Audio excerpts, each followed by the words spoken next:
दोस्तों, आइए आज आपको वह कारण बताते हैं जिस वजह से राजा जनक ने अयोध्या नरेश राजा दशरथ को सीता के स्वयंवर में आमंत्रित नहीं किया था।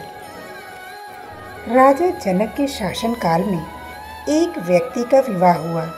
जब वह पहली बार सज संवर के ससुराल के लिए चला तो रास्ते में चलते चलते एक जगह उसको दलदल मिला जिसमें एक गाय फंसी हुई थी जो लगभग मरने के कगार पर थी। उसने विचार किया कि गाय तो कुछ देर में मरने ही वाली है तथा कीचड़ में जाने पर मेरे कपड़े तथा जूते खराब हो जाएंगे। अतः उसने गाय के ऊपर पैर रखकर आगे बढ़ गया। जैसे ही वह आगे बढ़ा, गाय ने तुरंत दम तोड़ दिया तथा शाप दिया कि जिसके लिए तू जा रहा है उसे देख नहीं पाएगा। यदि देखेगा तो वह मृत्यु को प्राप्त हो जाएगी। वह व्यक्ति अपार दुविधा में फंस गया और गौ शाप से मुक्त होने का विचार करने लगा। ससुराल पहुंचकर वह दरवाजे के बाहर घर की ओर पीठ करके बैठ गया और यह विचार करने लगा कि यदि पत्नी पर नजर पड़ी तो अनिष्ट नहीं हो जाए।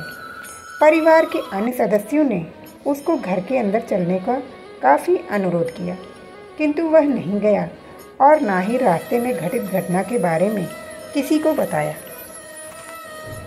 उसकी पत्नी को जब पता चला तो उसने कहा कि चलो मैं ही चलकर उन्हें घर के अंदर लाती हूँ। पत्नी ने जब उससे कहा कि आप मेरी ओर देखते क्यों नहीं हो, तो भी वह चुप रहा। काफ़ी अनुरोध करने के उपरांत उसने रास्ते का सारा वृत्तांत कह सुनाया। पत्नी ने कहा कि मैं पतिव्रता स्त्री हूँ, ऐसा कैसे हो सकता है? आप मेरी ओर अवश्य देखो। पत्नी की ओर देखते ही उसकी आंखों की रोशनी चली गई और वह गाय के शापवश पत्नी को नहीं देख सका। पत्नी पति को साथ लेकर राजा जनक के दरबार में गई और सारा वृतांत सुनाया। राजा जनक ने राज्य के सभी विद्वानों को सभा में बुलाकर समस्या बताई और गौ शाप से निवृत्त का सटीक उपाय पूछा।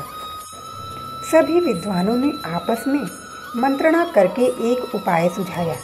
यदि कोई पतिव्रता स्त्री छलनी में गंगा जल लाकर उस जल के छींटे इस व्यक्ति की दोनों आंखों पर लगाए तो गौ शाप से मुक्ति मिल जाएगी और इसकी आंखों की रोशनी पुनः लौट सकती है।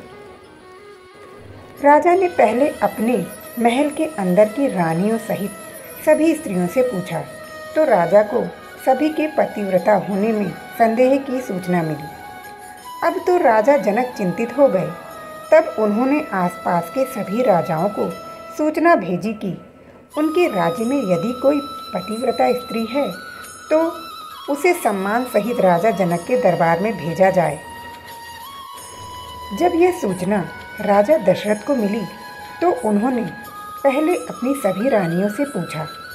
प्रत्येक रानी का यही उत्तर था कि राजमहल तो क्या, आप राज्य की किसी भी महिला, यहाँ तक कि झाड़ू लगाने वाली, जो कि उस समय अपने कार्यों के कारण सबसे निम्न श्रेणी की मानी जाती थी, उससे भी पूछेंगे तो उसे भी पतिव्रता ही पाएंगे।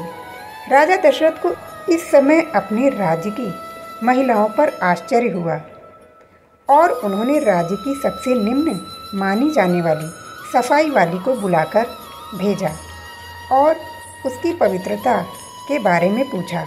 उस महिला ने स्वीकृति में गर्दन हिला दी। तब राजा ने यह दिखाने के लिए कि अयोध्या का राज्य सबसे उत्तम है, उस महिला को ही राज सम्मान के साथ जनकपुर भेज दिया। राजा जनक ने उस महिला का पूर्ण राजसी ठाट बाट से सम्मान किया और उससे अपनी समस्या बताई। महिला ने कार्य करने की स्वीकृति दे दी। महिला छलनी लेकर गंगा किनारे गई और प्रार्थना की, हे गंगा माता, यदि मैं पूर्ण पतिव्रता हूँ तो गंगा जल की एक बूंद भी नीचे नहीं गिरनी चाहिए। प्रार्थना करके उसने गंगा जल को छलनी में पूरा भर लिया और पाया कि जल की एक भी बूंद नीचे नहीं गिरी।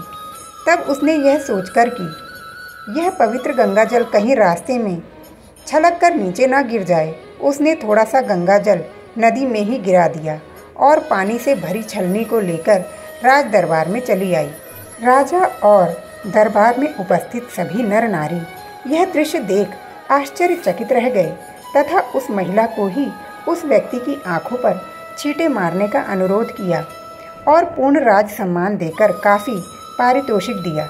जब उस महिला ने अपने राज्य को वापस जाने की अनुमति मांगी तो राजा जनक ने अनुमति देते हुए जिज्ञासावश उस महिला से उसकी जाति के बारे में पूछा। महिला द्वारा बताए जाने पर राजा आश्चर्यचकित रह गए।